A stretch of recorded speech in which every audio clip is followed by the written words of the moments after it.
If you need to grip onto a polished surface, regular pliers can do damage. Commercially made, non-marring pliers are on the expensive side if you only need to use them occasionally. Electro Jeweler JOrdan here, and today we are going to make a pair of non-marring pliers from things that you probably already have. Here is a pair of inexpensive hobby pliers. They have serrated teeth, and this is good for holding onto the cushion.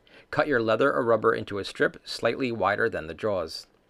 Hold in the jaws and cut a piece for both sides, leaving a little room on each side. Now apply super glue into the grooves on each side of the pliers. Then place the leather shiny side up on both sides of the jaws and quickly close them, pressing them into place with the glue. Open the jaws and place a piece of plastic wrapper between them. The glue won't stick to the wrapper and will prevent any excess glue from sticking the leather together. Now trim the excess, squeeze tightly, and bind the whole thing together with a rubber band or tape. Now you're going to have to wait about 10 minutes for the glue to fully cure. Hey, please like, subscribe, and say hi in the comments below.